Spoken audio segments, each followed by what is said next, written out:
personalizing my experience right now. So what I'd like to do is just start off with a short meditation, and then we'll just dive in after that. So if everybody could just sit up straight and close your eyes and take a deep breath in through your nose all the way down into your belly. And as you exhale, just relax your neck, your shoulders, any tension you might be feeling.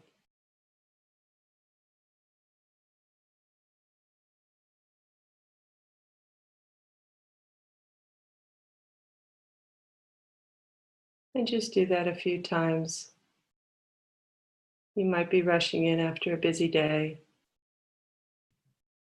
or you might be a little sleepy. So just allow the breath to calm you and to energize you.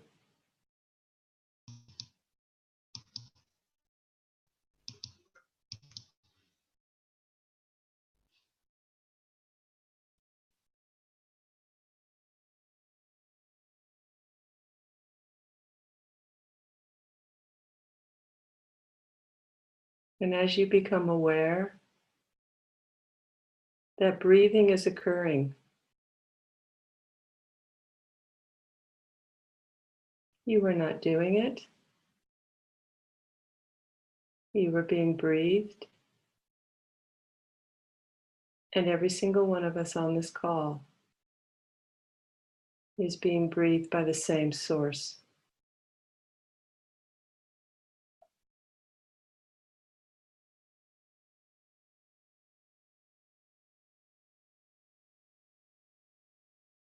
So as we sit together, just recognize that that which is breathing me as you listen to my words is the same source that's breathing you. There's only one breath really going on.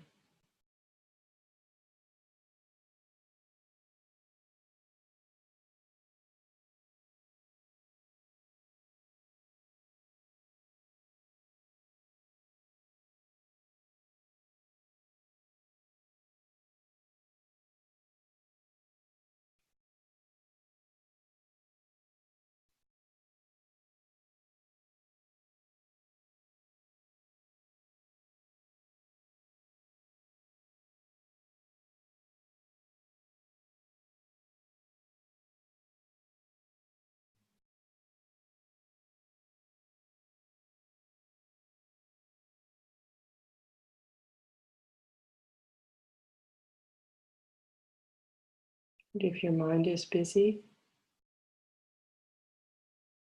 you can gently bring yourself back to the breath if it's bothering you. Or maybe the mind is busy and it's not bothering you. Whatever's arising in your experience right now, you don't need to change it.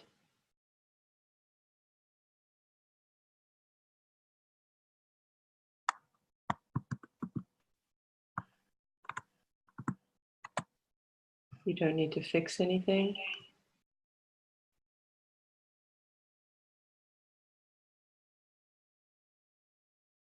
You don't need to try to have a particular experience.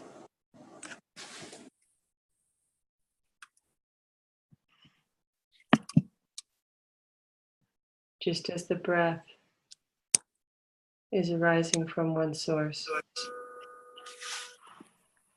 so is all thought and all sensation.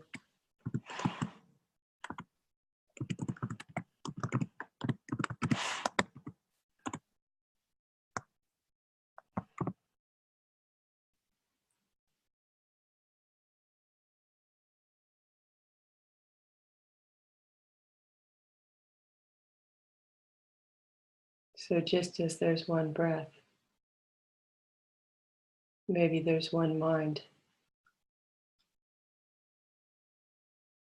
Maybe thinking is just occurring.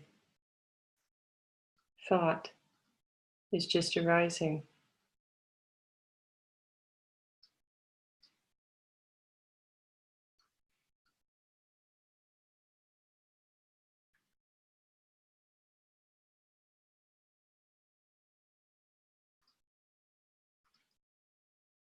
You are not special in your breathing, and you're not special in your thinking.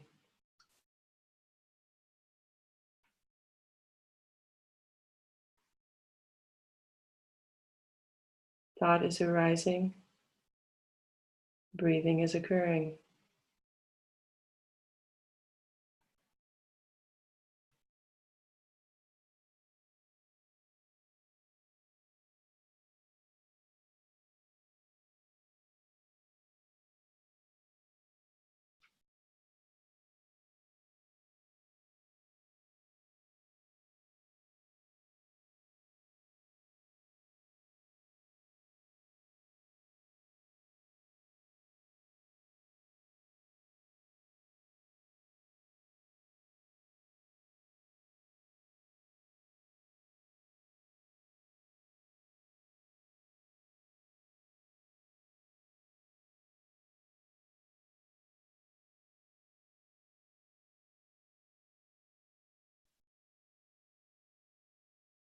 So as you sit here and you allow yourself to be meditated, just as you're allowing yourself to be breathed, recognize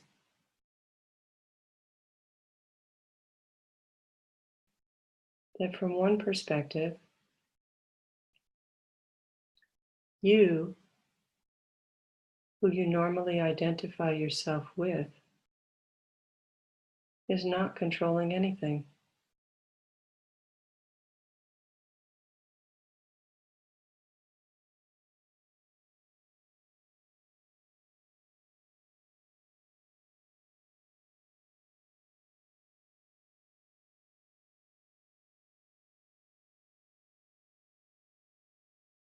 There's a great liberation in recognizing this.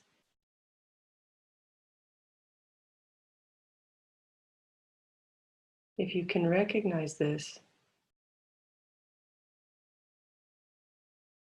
then you can stop trying to control everything when it's actually impossible.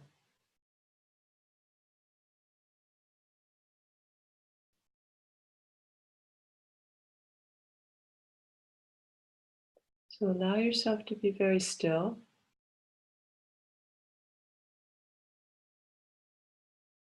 Even if the mind is busy, recognize that the source of a busy mind is stillness.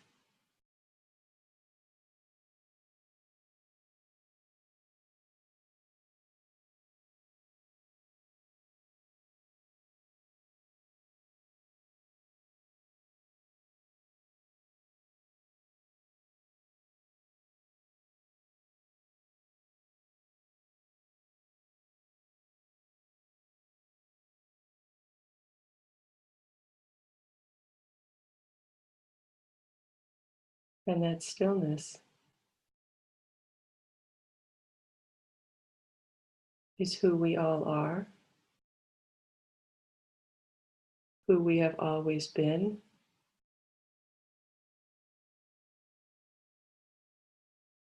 and it's not something we create.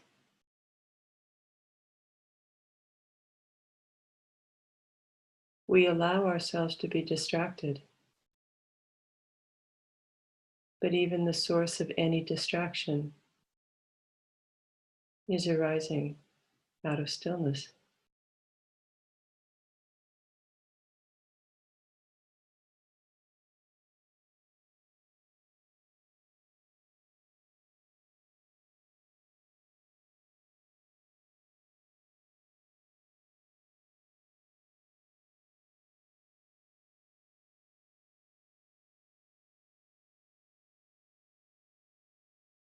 So no matter what's going on in your experience,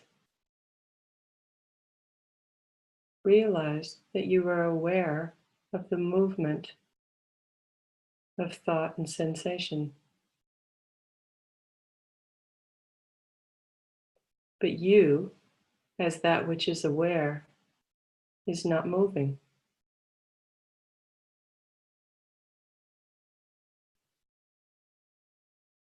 The thoughts, the sensations, you might feel agitated, you might feel joyful, you might feel a lot of different things. But if you are aware of agitation or joy, recognize that that's all coming and going. It's constantly changing. But you, that is aware, isn't moving and is not changing.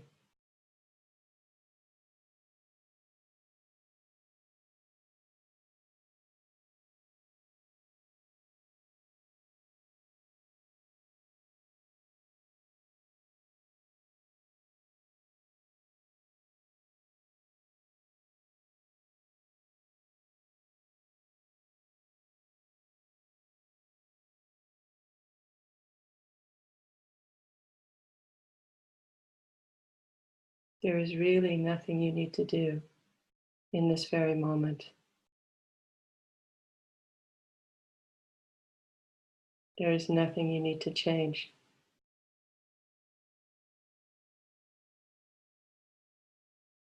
There is nothing you need to control.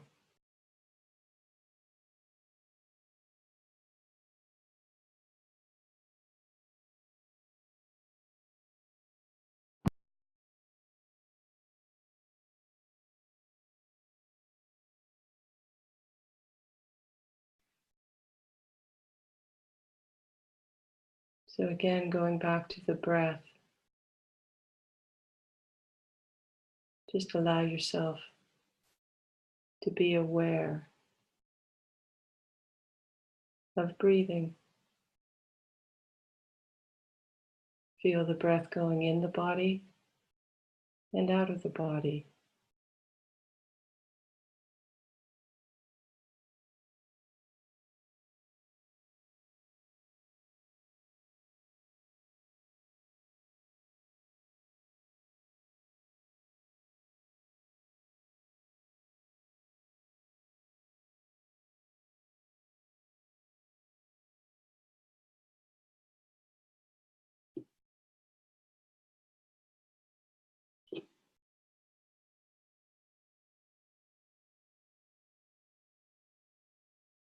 And realize there's no problem that you need to overcome in this very moment. There might be thought, but if you're not trying to change your experience, the arising of thought is not a problem.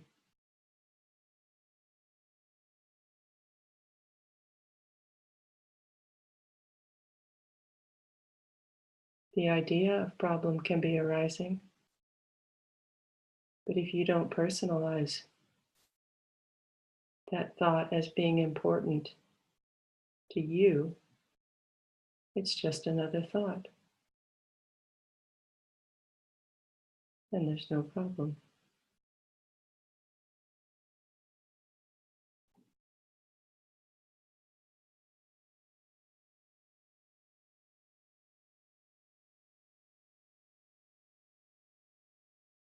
So take one last deep breath in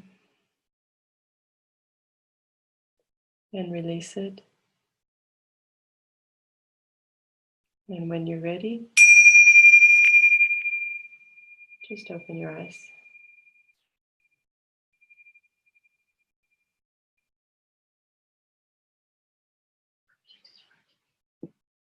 Okay.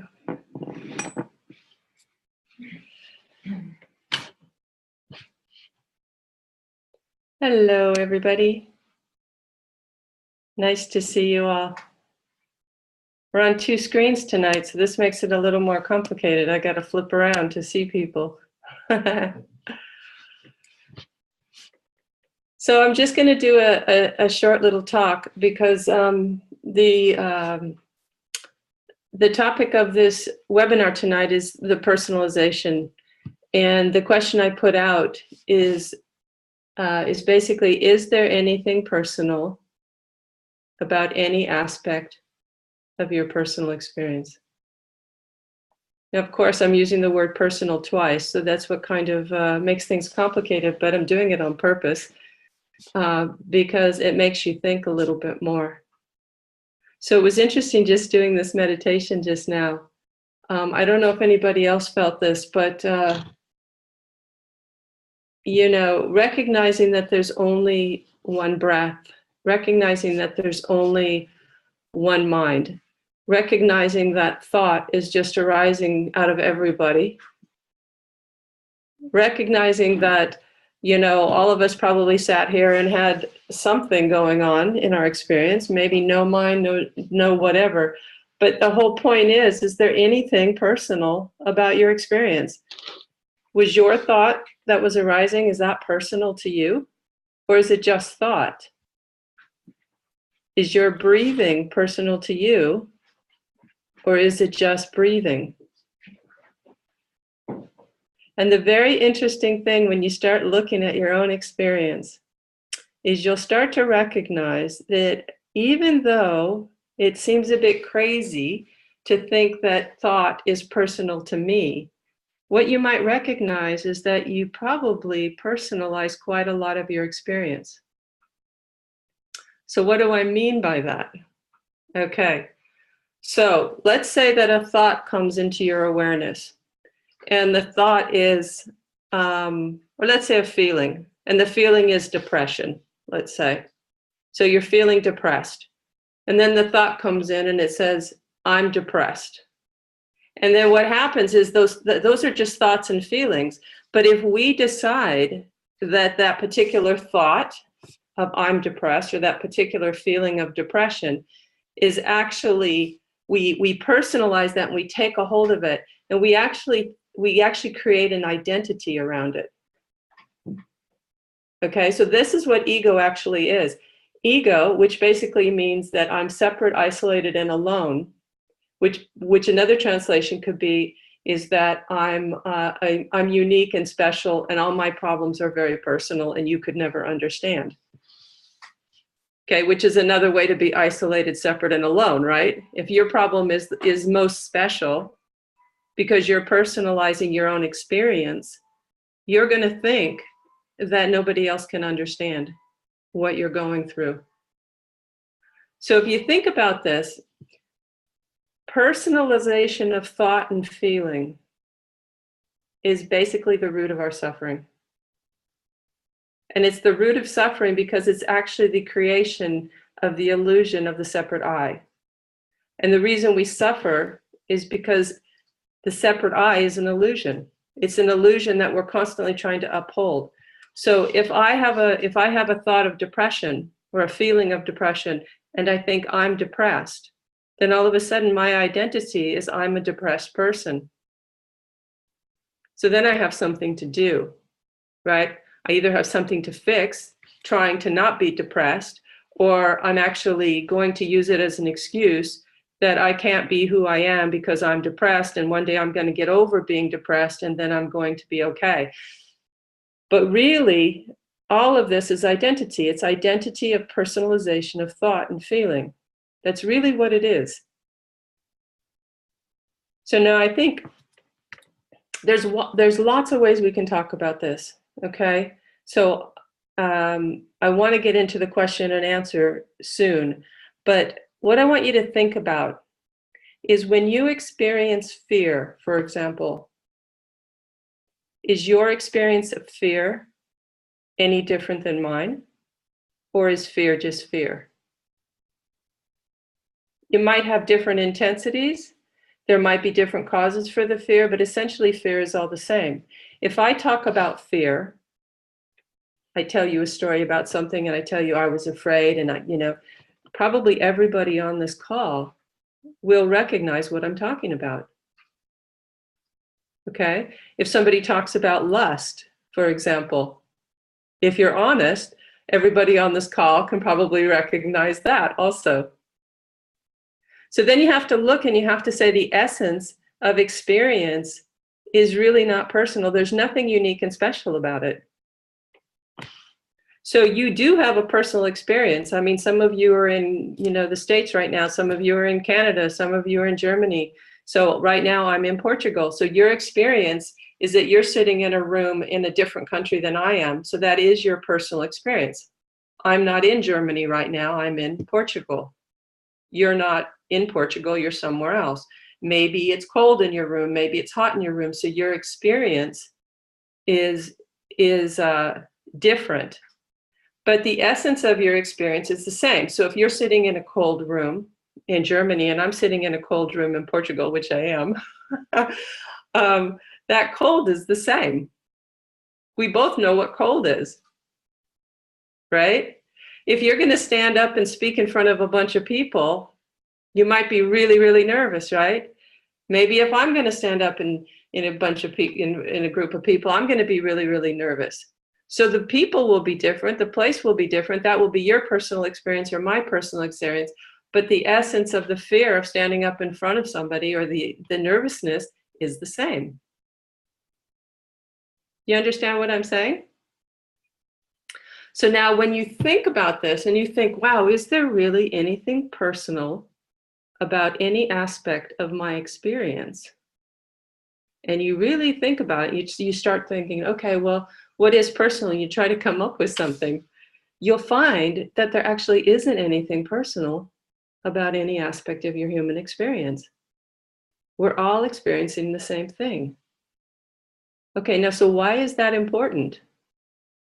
Because if you take away the identity of being special or unique in the sense of personalization, if you're not personalizing your thoughts and your feelings, and you're just present with what is, you're not imposing a separate I. Now, if you don't impose a separate I, we're not talking about just the sense of self, we're talking about a separate sense of self. Separate is the key point here. If you're talking about a separate sense of self, then that is actually where your personal story is created, and your personal story is your identity. So we all have personal stories. We're all born at different times. We're all born in different countries. We all have different traumas throughout our life. We all have all sorts of stuff going on. But no matter what's happened in our lives, the experience of any of it essentially is the same. So doesn't that kind of blow your mind a little bit? So I as we go through this the rest of the night, but in case I forget, and I don't want to forget, what you can do is you can actually look, like when you get off the call, and just for the next day, just watch and see how often am I making a thought, a feeling, or someone else speaking to me, how often am I making what they're saying mean something about me as a separate I? You might find that it's happening all the time.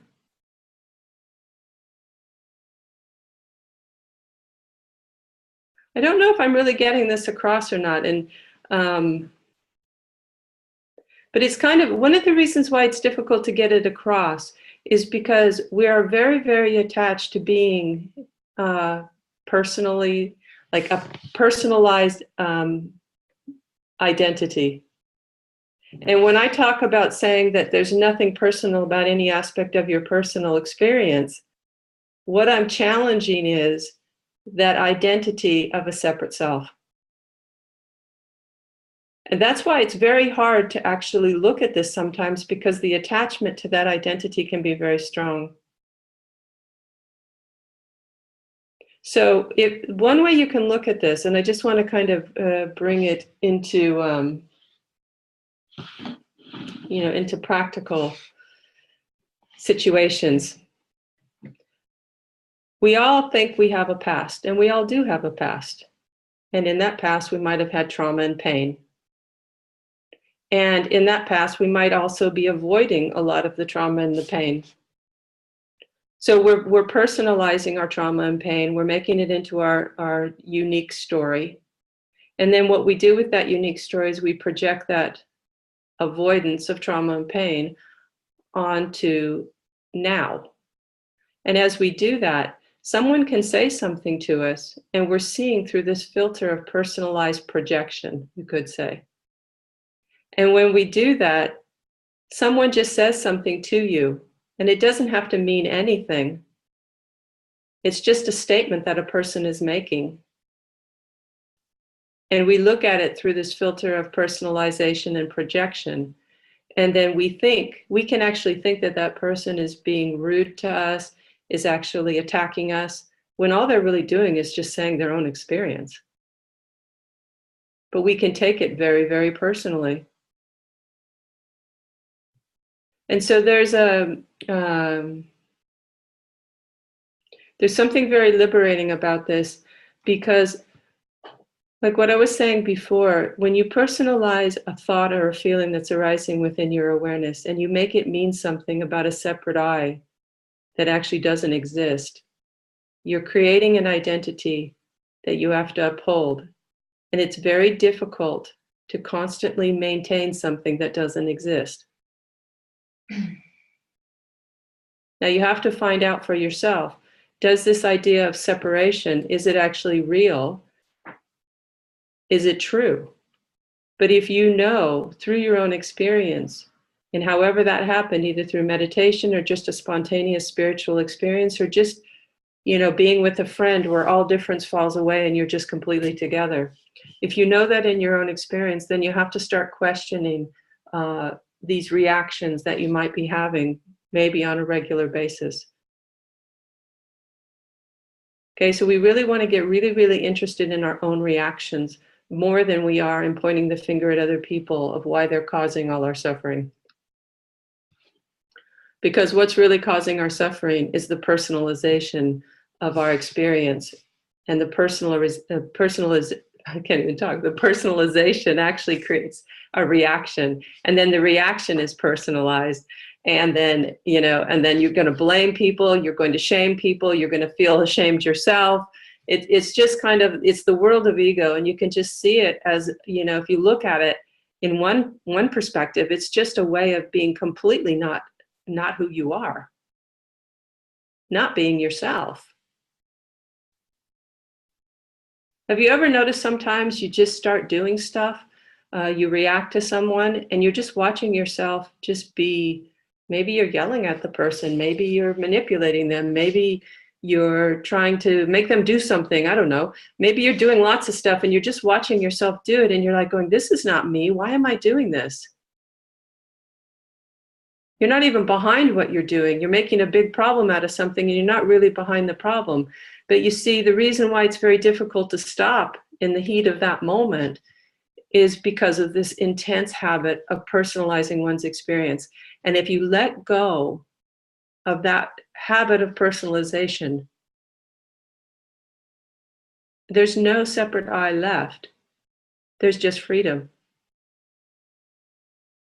And so the reason why this is so difficult is because if you're attached to an identity of being a separate sense of self, if you're attached to your egoic identity, when you start to see through it and let go of it, there's going to be resistance. There's going to be fear. But then in that moment that there's resistance and there's fear, you see, if you just allow that to just arise and fall away, and you don't make that fear or that resistance actually mean something about you, then what happens, it changes from being a problem, it changes from you being that problem to it's just experience arising within awareness, and you are that. So another way to look at this is, what if nothing that arose in your experience meant anything about you? What if it was just all experience? It was only experience arising and falling away. Only experience.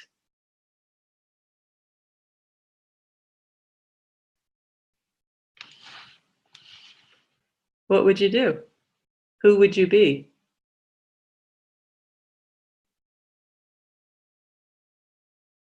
You see, it's a very interesting question.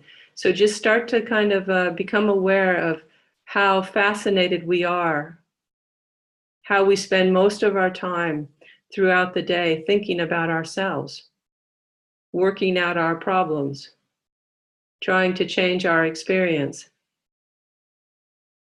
You know, another way to say personalization is just being completely infatuated with your own image. That's what personalization is. And we all know that when you're personally attached to your own image and fascinated with it, there's the whole world disappears. You're just basically behind this wall having a relationship with your thoughts, with your feelings, and everybody else kind of disappears. So we're talking about freedom from that.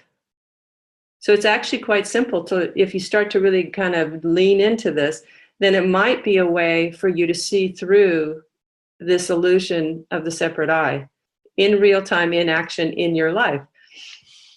And then it starts getting really interesting. And the thing is then you can get together with a lot of other people like us, for example, as we're all together doing this.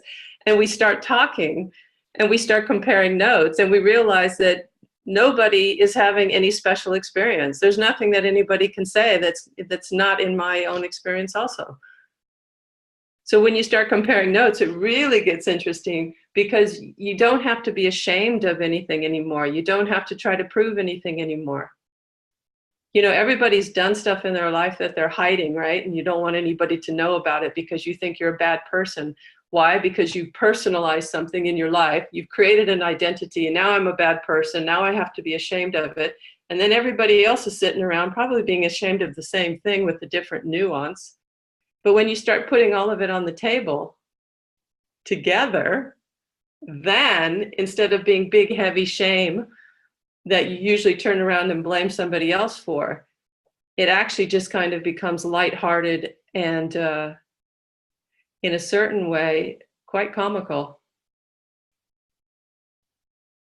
You know, I don't want to minimize this, but at the same time, we don't have to make it into a big boogeyman because it's not. It's just, it's experience arising in this moment. Right now is only now. There's experience rising, there's thoughts rising, there's feelings rising. There's all this stuff that's just in your awareness right now. Just let it go by. If if you're having the thought of, I don't know what in the hell she's talking about, and everybody else knows and I don't, okay, don't personalize that thought. Just be present, be with what's happening.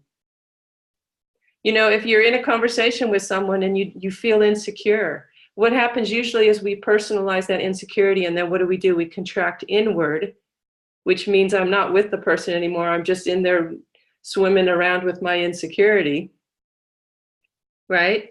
But when that happens, all you have to do in that moment is don't personalize the insecurity that may be arising. Just put your attention out and be present, be with the other person.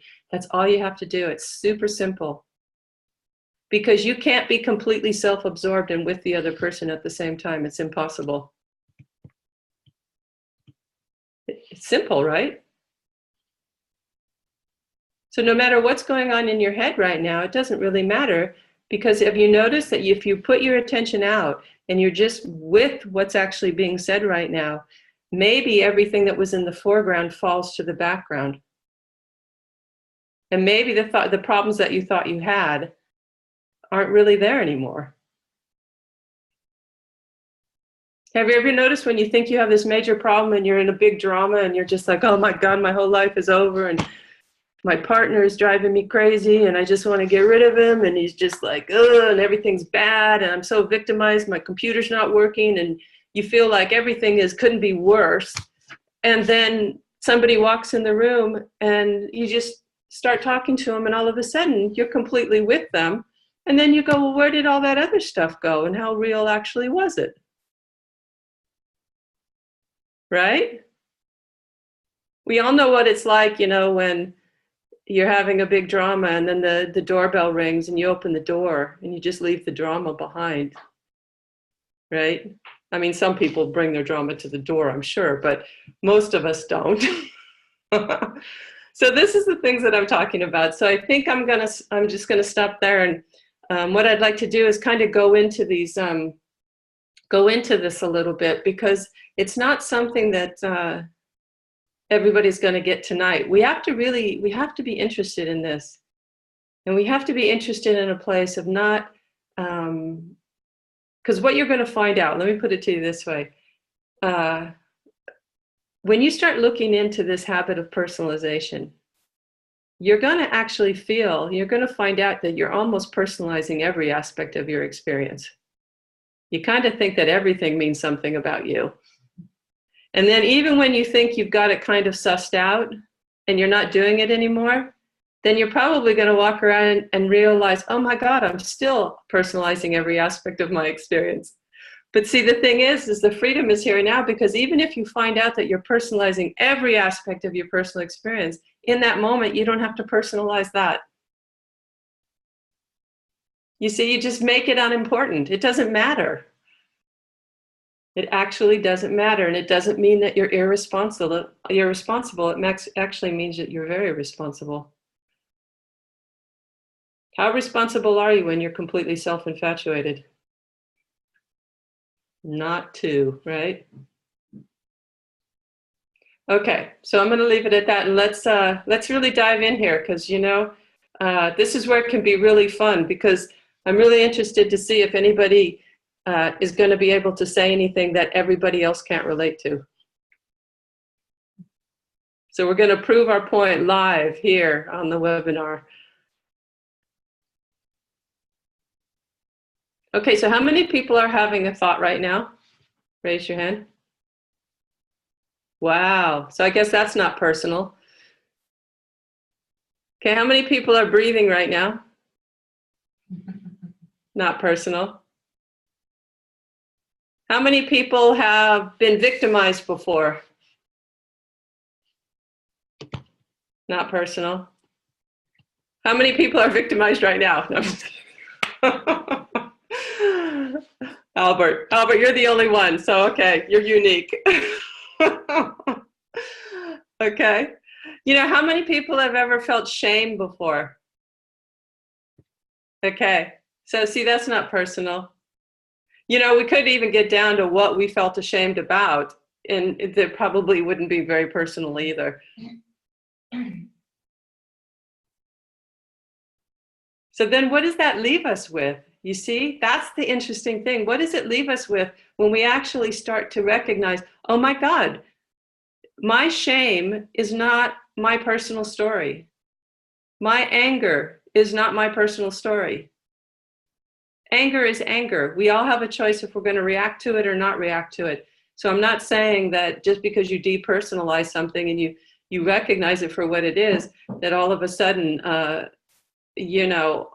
you're not responsible for anything. Because if you become angry, you can't just go, well, I'm angry, but it's not personal, so it's no big deal. No, you're still responsible for your actions. But you see, there's freedom in recognizing this, because when you stop personalizing your experience, if you don't have something to hide, and if you're not avoiding any aspect of life as a human being, you see, you're not going to be projecting onto others. And if you have any kind of reactions, you see, you're going to be able to take care of them much more easily, because you're not going to be thinking that they mean something about a separate I.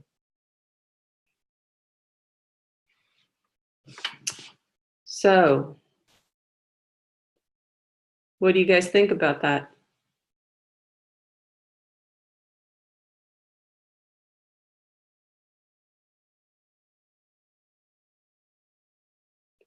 So probably everybody's having the same experience right now. I see, Albert, right? Your mind's going, oh, what do I think about that? You see, everybody's having that experience too. Okay, Albert. Hello. Hi, Cynthia. Thank you for that talk. Okay, so I was really feeling... Oops, I can't hear you, Albert. Can you hear me? I know, but I can't hear him. I said, oh, turn my volume up. Can you hear me now? I can hear you now. Yeah. Okay, sorry. So I was really feeling great. I understand the impersonal versus personal. I get that. Uh, Intellectually, I get it. And I've made a pretty clear intention that I want to achieve spiritual freedom. So what's been happening for me is I have been giving up that victimization and that fear and all those things we talked about in the big no circles. And I'm experiencing, the joy of intimacy and freedom and transparency. But after listening to you, I'm thinking I'm now personalizing those things. Exactly. Good. And that scares me. Yeah, but even being scared, don't personalize that. Okay, I won't be scared. That's easy. No, no, it's not about I won't be scared. If fear arises, fear is arising, but you don't have to make it important. You see, because if you make it important and you think, okay, fear is arising because I'm recognizing, I'm personalizing this and that. Um, in that moment, you don't need to make that important. You just recognize that that's what's happening. Mm. And in that insight, why do you feel like why do you feel like there's fear? Why do you think that's there? Actually, I don't feel like there's fear. I think what I'm struggling with is actually reaching a point of humility in having these feelings about the intimacy and the transparency and the just the openness that now exists. So I think I am actually becoming more humble in my journey. But I Hmm. will tell you, it feels good. It feels like I'm the only one that feels this way. So in a way, it is even though I'm reaching a higher level of or deepening and Hmm. fulfilling my being, my intention of spiritual freedom. Hmm. I'm reaching the joys and the fruits of that journey, but I'm feeling special about it. That's the weird thing. I'm feeling special about my own growth. Does that Yeah, make sense? yeah, it makes sense because, and I don't think I think the way you're expressing your journey, is probably accurate. And it's difficult sometimes to speak and express your experience without, saying I this, I that. But the tricky thing is you see, there is no Albert that needs to liberate it himself because Albert is already free.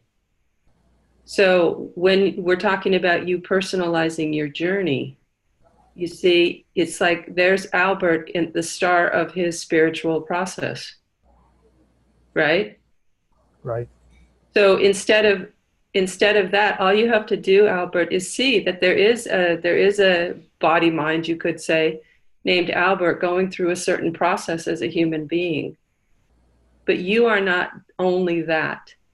You are aware of this body mind named Albert that's going through a certain process, but you are that which is aware of that whole movement. So it's shifting your identification from Albert, the one going through the process. It's shifting, it's a shift back into being that which is aware of Albert going through a particular process. But you are not just Albert. Mm. Yeah, I get that. I get that. And the visualization that was coming up for me is it's like I was sitting in the back seat watching Albert drive the car. I was just very aware of what he was doing. Right. So then when there's joy arising, you see you in the body named Albert, joy arises and joy is arising. It doesn't mean anything about the body named Albert. It's just joy is arising. If fear is arising, period. Okay. Now, you might have, we all have to make choices in our lives. So I'm not saying that we're all just going to sit around and watch our experience and nobody's going to act. But you see, if we're not making the experience that's arising in our awareness, if we're not making that into a personal story, Because as soon as we create the personal story, we have to get busy with maintaining whatever that personal story is. Mm. You see, if we don't make it into a personal story, then we're available to respond to given situations freely because we have no personal egoic investment in the outcome. Yeah, and that's what the freedom is that I think I'm witnessing. Maybe not fully, but I do get real serious glimpses of it. Yeah, and then when freedom is happening, just and even watching the contraction of like let's say that something happens and like let's say you have a spiritual experience and you're feeling quite wow, and then you see yourself becoming very special around this spiritual experience you had. Maybe you're telling other people about it, and maybe you can feel yourself becoming a little bit empowered because you're the one who had this experience, right? Yes.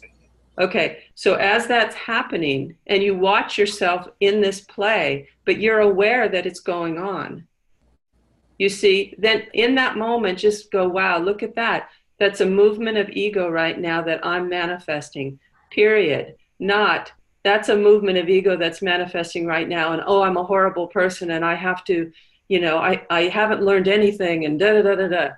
You see, Right. that's how we learn, because we learn by seeing what's going on, and then we can respond and we can do something different in that moment. But we can only do that if we're not trying to protect a particular image of being, in this case, you could say the good spiritual warrior or something. Right. It's like taking a pause and looking at it from that perspective. Yeah. It's about just letting go of having to be the one that's getting anywhere. Yeah. And I have experienced that, and I don't know what the right word is, but I will say that I've actually felt the epiphany that came with the change. I felt actually a change in me when I actually recognized it, like an action that was egoic, and I caught it, Mm-hmm. and I kind of like merged it into something different. It was like a transcendence. But then I want you to actually recognize that all you did was you made a different choice. A different choice was made in the moment. And then another moment arose and another different choice was made. That's Don't correct. turn it into a big story about Albert changing. Gotcha. Okay? Yeah, I got it. Yeah. See, that's I where got it's it. exciting, because then you have to forget the whole idea that Albert has to change, because then there's a structure called Albert that needs to change, and then there's a whole project called Albert that needs to do something different. But all of us, we need to make different choices in a given moment, but there's only this moment now. There's only this moment now. So something's arising in your awareness. Maybe it's something about your past. Maybe it's an old habit. But old habits and past are all arising now. So it's all now. It's all new and it's all now. And as we evolve and as we have more understanding, when things are arising now, which is the only place they can arise, then we will do something different now. But we're not trying to change anything, because change implies a solid structure that's happening sometime other than now. Yeah, I get that. I will say though that and I don't want to hog all the time here, but I think two things. It's ironic. I have a notebook called the Awakened Albert Project, so I'm crossing out Albert from now on. And the second thing is that epiphany that I talked about. Yeah. It wasn't something I was even in control of. It just happened. It wasn't. Right. It just happened. I had no say in the matter. Well, that's because you probably let go of Albert in that moment. That's what happened. And then Exactly. I got really happy and proud that I got rid of Albert in that moment. I got back into the same do loop. Right. And that's the personalization of experience, because what if, see, really another way to look at this is that you see, Albert gets nothing out of personal liberation. Albert gets nothing out of spiritual liberation. Whoa. Okay. You see, because if you're free of identity of having to be somebody, then that kind of means you're nobody. And if you're nobody, then there's really no Albert in there that's going to get credit for being nobody, because you're nobody. So when I say being nobody, what I mean, just so people are kind of understanding, it basically means not having a separate identity. It doesn't mean you just become some kind of blob, some kind of enlightened blob or something. It just means that you don't have to hold on to an identity of being somebody. You're just here, responding and available. Period. And you respond, and maybe you do something fantastic and you save someone's life or something or whatever. But see, you don't have to take a position in that. You don't have to personalize that and make that into an identity of what it cost to save their life. All you do is just look at the objective reality and go, well, look at that. I saved someone's life. You don't have to deny the fact if that's what happened. You can be happy about it, but you don't have to create an identity of being the person, being the one who did this, because the identity is the problem. It's not the end. And it's not taking, what we say here is, you have to take ownership in a certain way of your actions. Because if you did something, you did something. If you did a fantastic job, at a meeting or something, then the truth is you did a fantastic job at this meeting. But doing a fantastic job at the meeting doesn't mean that you're a special person and you're fantastic and you have a big identity now of being the greatest meeting giver that there ever was. You see, it's in the identity, and that's the part that's hard to get, because we're not trying to take people's unique expressions of consciousness away. It's basically taking the identity, the habit of creating an identity away so that you can actually be the true unique expression of consciousness. As long as you have an identity, that's what a mask is. It's a persona, and persona means mask. If you have a mask of having to be somebody, you're not being a pure expression of yourself.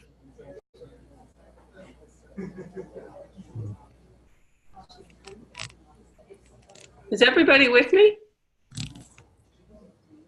Yes, thank you very much, Cynthia. Yeah, thanks, Albert. We'll see you in a little while. Yeah. Okay, good. Okay, Kate. I knew you were going to raise your hand. Can you hear me all right? Yeah, I hear you well. Yeah.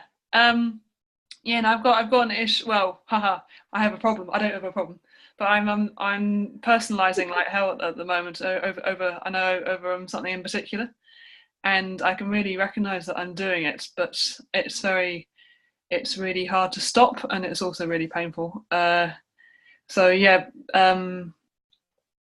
Basically, I keep falling in love with older women, so like women 20 years older than me. So like first of all, it was one late 40s, then another one in late 40s, and now the latest is 54. And they keep turning me down. It's really upsetting. I mean, sometimes after relationships and sometimes not. But it's I think I find it very hard to just not do it because it feels very specific. It's like, you really, and also I'm projecting a lot. But I know I'm doing all the stuff, like I'm making it to my own personal problem, like, oh, it's always going to be like this. Oh, I'm this sort of person that always falls in love with older women. This kind of thing. And then I'm kind of seriously victimizing, oh no, I'm never going to find a partnership that will last a long time. But then also I'm terribly trying to make it mean something about me or make myself a special person because this happens. But at the same time, it's like, yeah, it's really, it's a thing and I don't understand it. And I and I can't help but see it as a problem that I want to solve, because it keeps happening and it's really recurring and it's really painful. So I'm just wondering, is it just the same messages with this? Is it just the same situation as personalizing every experience? Because I feel really powerless over this one.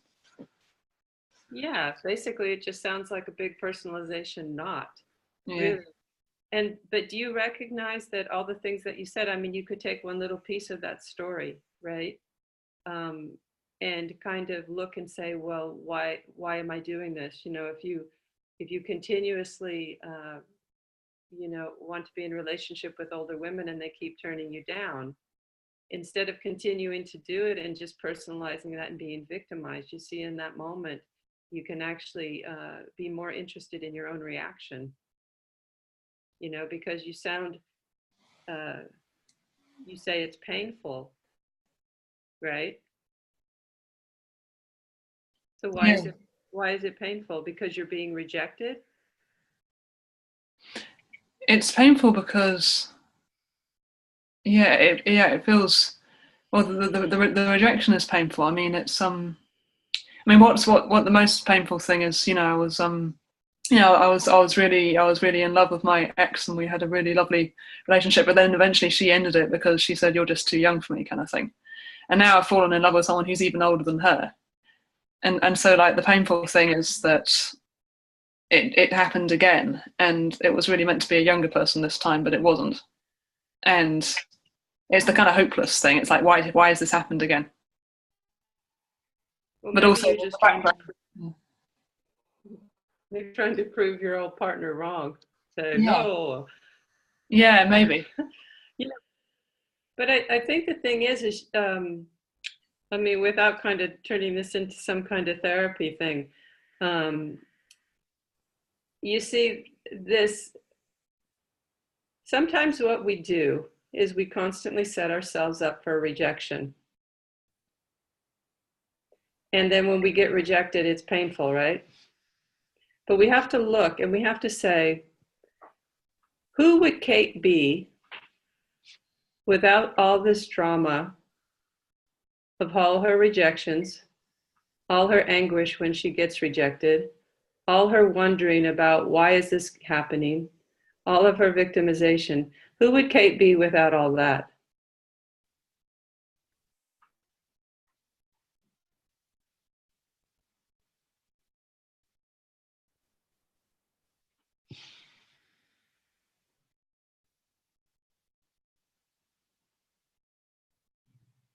yeah, I don't know. Um, yeah, no, I don't know. Okay, but when you say you don't know, what's arising in your experience? Because you put your head down and you're just kind of like, I don't know. But in that I don't know, is there a sense of freedom in your awareness? Freedom from all the complexity of what you described. Yeah, I think, yeah, there's a relief. I think it's the feelings are so overpowering. It's like I don't know who I am without them. Right. Yeah, But okay. So, but when I say, if you don't know who you are without them, that means there's no identity, right? yeah, yeah, And the relief that you might be feeling is the absence of having to uphold any kind of identity and story. Yeah, and story, right? So that's kind of what we're talking about, you see, because when you just say, who would I be without all of that? You see, that's the moment you're not personalizing your experience. Because the way you were describing it is you were personalizing every aspect of your experience because all of it meant something about who Kate is. yeah, totally. Right. It's classic. Right. But then you have to ask yourself, who am I? You know, and obviously you're interested in finding out who you are without all of that, right? It's like I kind of want to solve it or something. Right. But when I just asked you the question, who are you? If all of that isn't there, who are you? Do you feel like, and you felt relief, do you feel like you got a sense of something, or of who you actually are beyond all that?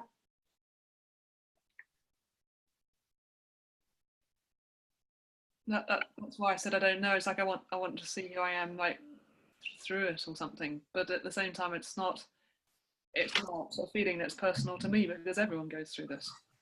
Like I said. Yeah, but even if the thought comes up, because look, if you are who you are, you don't get to be a separate I that gets to know who I am. You know, Kate is not going to, you know, if you let go of all of the story, you won't know who you are. No. Okay, are you okay with that? What if you only found out, you know, who you are in every moment, in every action? Yeah. And when you're finding out, when you're living in that way, you're finding out who you are in every moment, in every action. It's not the separate I that's finding out who they are. It's basically you as consciousness, seeing yourself as consciousness, expressing in a body called Kate. And then you get to be surprised at your own responses. And then it doesn't matter if you're the listener or you're the speaker. You start to recognize that there's only one thing going on, and there's one consciousness actually moving through everybody. And there is no separate I in the middle of it. But there's a self sense that's named Kate. So Kate is experiencing something, but Kate is not creating a separate identity of being the one with the story. Yeah, yeah. It's the identity thing that's the really the really unnecessary thing. Well, yeah, exactly. It's the identity. This is the personalization right here. It's because when something happens and we personalize it, as soon as we personalize it, we're making it personal to us, which creates the identity. Okay. And then all of a sudden there's an identity, and then, you know, you've got lots of things to get over. You've got lots of things you think you need to change. But from a perspective, from a spiritual perspective, you know, that makes it sound like you are not who you already are. It sounds like time is needed for you to actually be who you already are. If you are already yourself, and all of this story and identity is just arising in your awareness, you see, it's immediate right now, because this whole story is arising in your awareness right now, right? Okay, what if you don't make it important right now?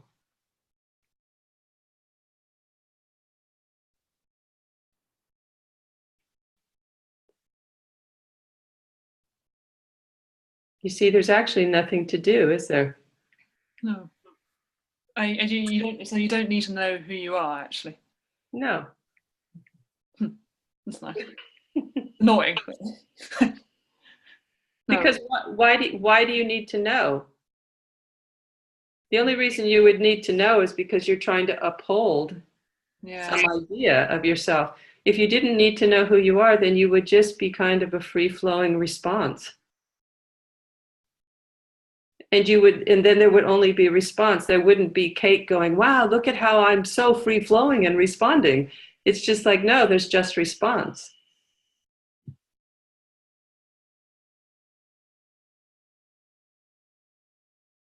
And identity is different from like the uniqueness of each person, kind of thing, and how they manifest themselves. That's totally different.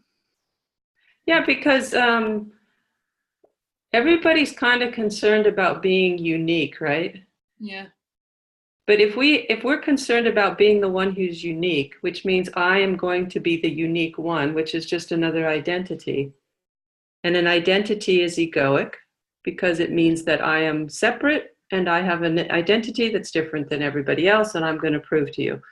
So ego and that maintaining of a separate identity, it all looks the same on everybody. There's nothing unique about the habit of ego.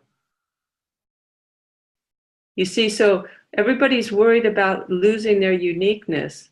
And what you have to realize is that you have to let go of the one who needs to be unique in order for your unique expression of consciousness to actually come through.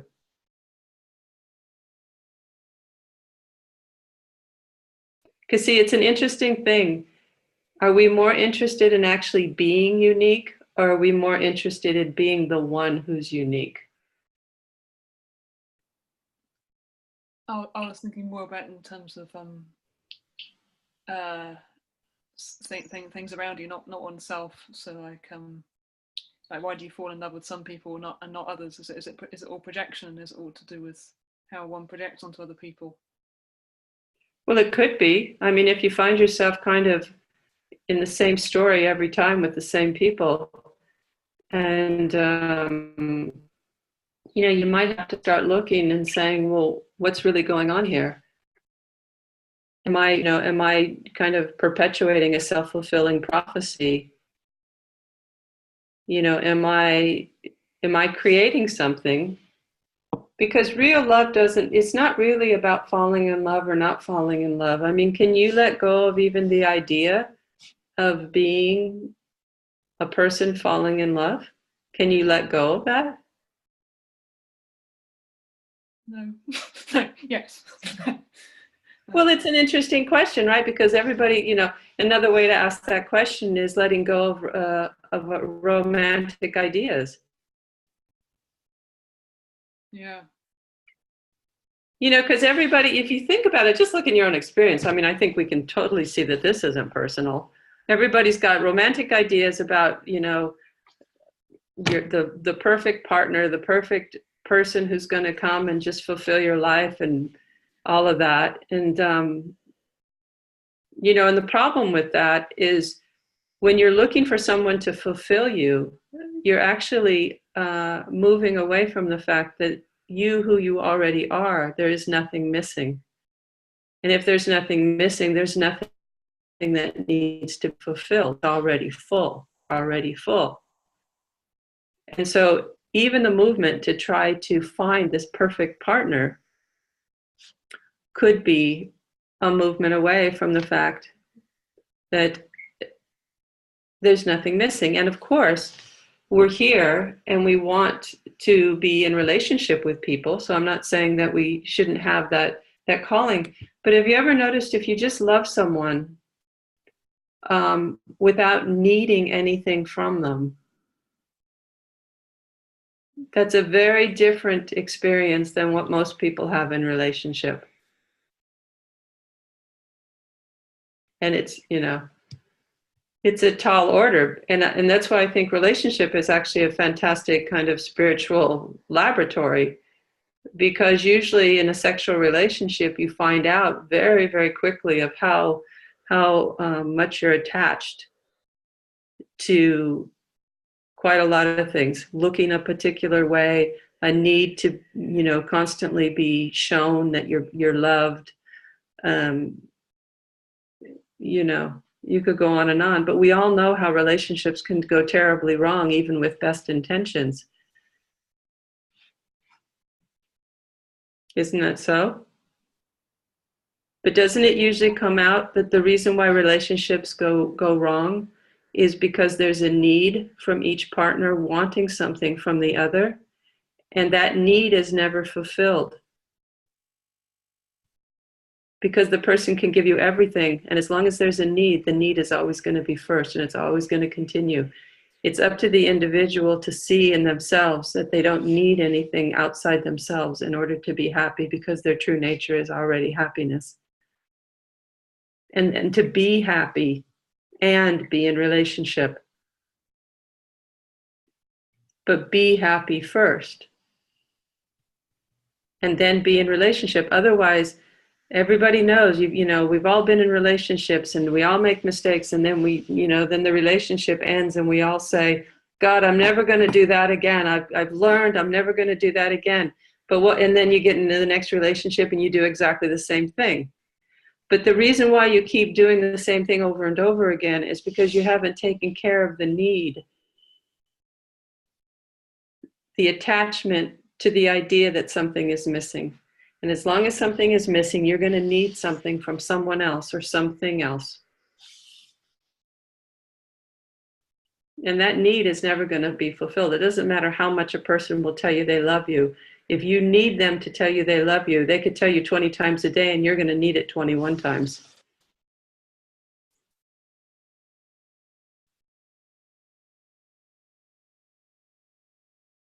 Do you see what I mean, Kate? Yeah. Yeah. So I think maybe some of all the stuff that's going on kind of in relationships and stuff, I think you have to stop and just kind of assess and say, am I actually liberated? Am I, do I need something outside of myself for me to feel whole? And is that what I'm chasing in these relationships? And just see.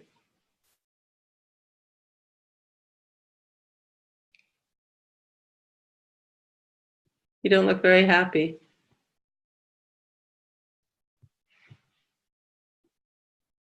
Yeah, I am. Yeah, for me, yeah, no, it's there's definitely like a need, and there's definitely like a, yeah, and particularly I feel I'm not seeing the real person. I feel I'm seeing a bunch of projections. So it's like, Right. yeah. And you know why that's egoic is because you see, as long as you need and you're projecting onto another person, you see that person actually doesn't exist. It's not even someone that you love. It's just someone it's an object that you need. You created it. Yeah. Yeah.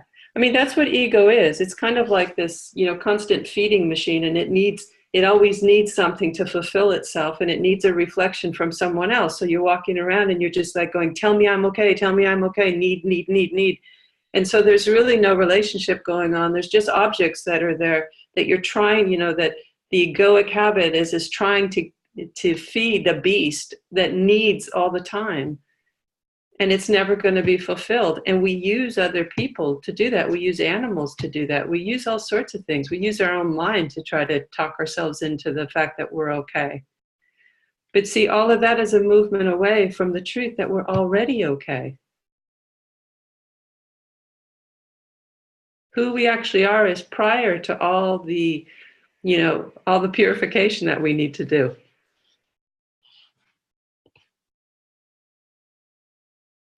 So it's just important, Kate, because obviously you're clear that what you're doing, but you need to make sure that you don't personalize the whole story. Like right now, it can be very, very simple. You just sit back and you're watching the whole Kate movie playing out. And if you relate to it as the Kate movie playing out, then you see you're going to have some objectivity around it. But if you think you are the star in the Kate movie, that's when you're personalizing what's arising in your awareness. And I'll tell you, I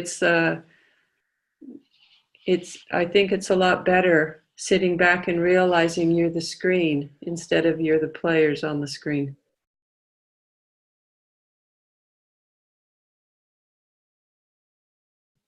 Because you that's actually aware of all this is not moving. It's not changing.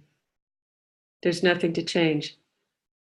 You're already whole and complete.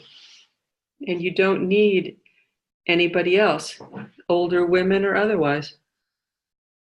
And then but you take care of the need, and then maybe an older woman comes into your life, but there'll be something more solid there. Or maybe you'll decide I don't like older women. And thank God they all turned me down, so I'm not stuck with a bunch of them right now.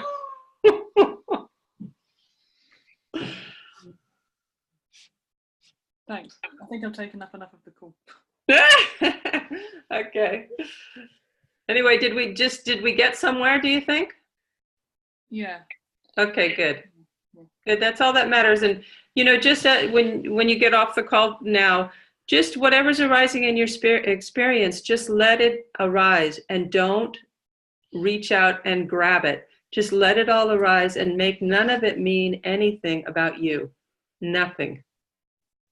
And just do that for a day and see what happens.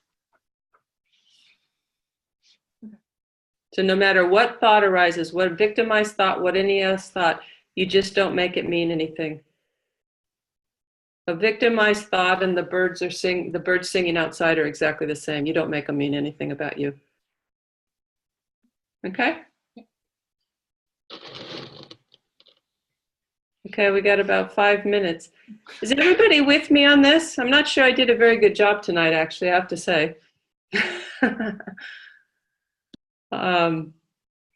It's funny because we've been talking a lot about this whole personalization thing, and about a month ago, we did a whole women's group on it, and it was very present in my experience. And so I thought, wow, and this was great. We'll do the webinar about personalization. And then today, it's like I couldn't relate to it at all. And I could have personalized all that, right? And I'm thinking, well, I got to do it on personalization because that's what that's what the definition is of the webinar. So I better come up with something. So I could have personalized that and thought, oh shit, what am I going to do? I'm going to look bad. Everybody's going to think I'm stupid. I mean, whatever, that actually didn't happen. But you see, it's like it didn't matter.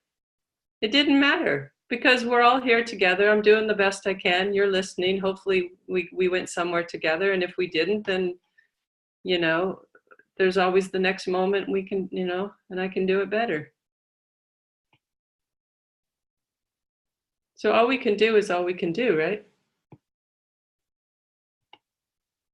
Cool. Okay. So very nice to see all you guys on the call tonight. Nice to see you, Alice. Hello. Okay, so Laura's going to make a couple announcements here, and then we can say goodnight, unless anybody has anything they really want to say. No? Okay, cool. Okay. Just turn my volume. So. It's off. You muted me. Oh, how did I do it? Okay.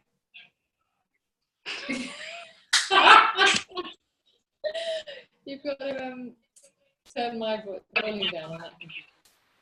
I did. Look. Okay. Okay. Now we're good. Okay. Sorry about this. It's technical difficulties night.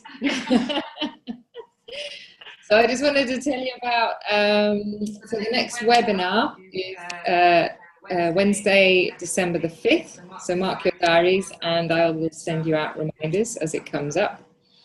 And then I also wanted to mention, you might have seen it already, but the Cynthia's retreat over the new year is going to be fantastic. Some people signed up already. I'm trying to figure out how I can fly back from UK to go. And it's from the 27th of December to the 3rd of January here in Portugal, not at Quinta de Miserella, but at some friends of ours, Avidanja. And it's going to be fantastic. Celebration, commitment, renewal, I think is the title. So I will send you out details. I'll send you out the recording of this webinar tomorrow in an email, and I'll send you details of that retreat. But I thoroughly recommend it as a way to close this year and start the new year. Could I see on the top? Yes. Okay. Yeah, I just want to say I'm really excited about this retreat. So, I kept thinking, what am I going to do? But I tell you what I really want to do is I really want it to be about spiritual practice, going deep into oneself so that we can celebrate life. We can really celebrate being alive. We can celebrate like the sacredness of life. So it's going to be meditation to go really deeply into who we are beyond New Year's resolutions, trying to change everything. part of what I put on the copy is just, everybody gets tired of making New Year's resolutions that never seem to happen. So it's not really about that. Let's really find out that we're here and now as we are, and just to have a good time together. So we're going to meditate and we're going to have a really good time together. So if you want to do that, then come, because it'd be great. So that's what I really wanted to say. I don't have, it's still forming on what this retreat's going to be, and I never really know. But also I try to cater it to the people that are there. But I just feel a very strong pull in myself. I just feel a strong devotional pull and a strong celebration pull. So I think that's going to come through in the retreat. So just wanted to say that. Okay, so nice to see you guys. I guess we'll sign off now, and see you next time, and hopefully see you live and in person somewhere. All right, take care. Good night. Thank you. Bye. Thanks, Thank you, Cynthia. Cynthia. Thank you. Thanks, Cynthia. Bye. Bye. Thank you. Thank you. Bye. Bye. Bye. Hi, everybody. Thank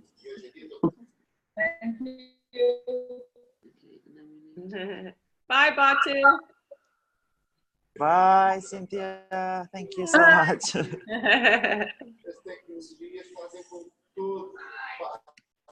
Okay, I'm turning myself off. Yeah.